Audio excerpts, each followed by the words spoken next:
Lands में और आपका हाउसिंग बिल्डिंग्स इसमें तब्दील होता जा रहा है। या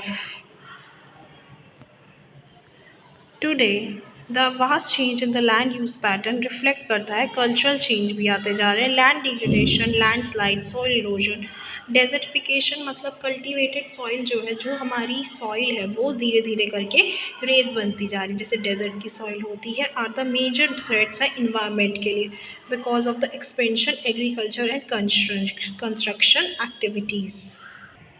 इन सारे थ्रेट्स के लिए हम जिम्मेदार हैं। लैंडस्लाइड्स भी होती है माउंटेन एरियाज़ पे, तो हम ही जिम्मेदार हैं, क्योंकि लार्ज स्केल पे हम ट्रीज़ को कट डाउन करते हैं। और ट्रीज़ का क्या काम होता है कि ट्रीज़ की जो जड़ें हैं, पेड़ों की जड़ें हैं, सॉइल को, मिट्टी को जकड़े रखती हैं। लेकिन वहाँ पे सॉइल को हम लोग अगर खाली छोड़ देंगे, कोई जकड़ने के लिए होगा, तो वो सॉइल इरोजन और लैंडस्लाइड होना हो जाता है। अगर आपको याद हो, रिसेंटली इसी साल हमारे देश में, हिमाचल प्रदेश में बाढ़ आई थी, तो पहाड़ों से पेड़ कट के आ रहे थे, मतलब कटे हुए नहीं थे, पेड़ बह के आए थे।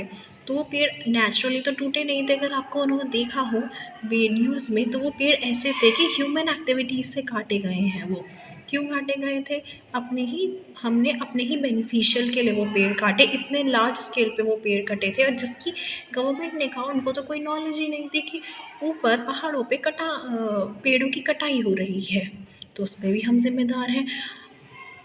सॉइल का डेजर्टिफिकेशन हो जाना, मतलब डेजर्टिफिकेशन होता है कि जो उपजाऊ ज़मीन है, जो उपजाऊ मिट्टी है, उपजाऊ मिट्टी का रेतीली मिट्टी में तब्दील हो जाना। रेतीली मिट्टी में तब्दील हो जाना। और रेतीली मिट्टी कैसी होती है? रेतीली मिट्टी में हम क्रॉप कल्टीवेट नहीं कर सकते, कोई भी प्रकार की हम फसल नहीं उगा सकते।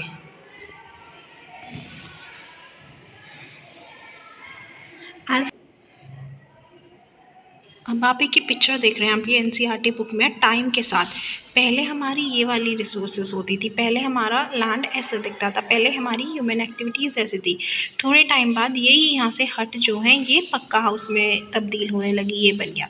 फिर उसके टाइम थोड़ा और बीता, ये जो हमारा एग्रीकल्चर लैंड था ये कम्युनिटी पार्क बन गया। फिर आपका थोड़ा टाइम और गुजरा, जो हमारा पार्क था वो छोटा हो गया, और ये ट्रैफिक, बिल्डिंग्स, इतनी सारी बिल्डिंग्स बन गई। और ये हमारी इस पिक्चर में हमारी रियलिटी दिखाई गई है, ह्यूमन एक्टिविटीज़ ने कितना ये चेंज कर दिया है। के बाद लैंड यूज़ में ओवर टाइम के बाद एक चेंज आ गया है। अपने नेक्स्ट टॉपिक की तरफ बढ़ते हैं। हमारा नेक्स्ट टॉपिक है कंजर्वेशन ऑफ लैंड रिसोर्सेज, मतलब अपनी लैंड रिसोर्सेज को कंजर्व करके रखना है, बचा के रखना।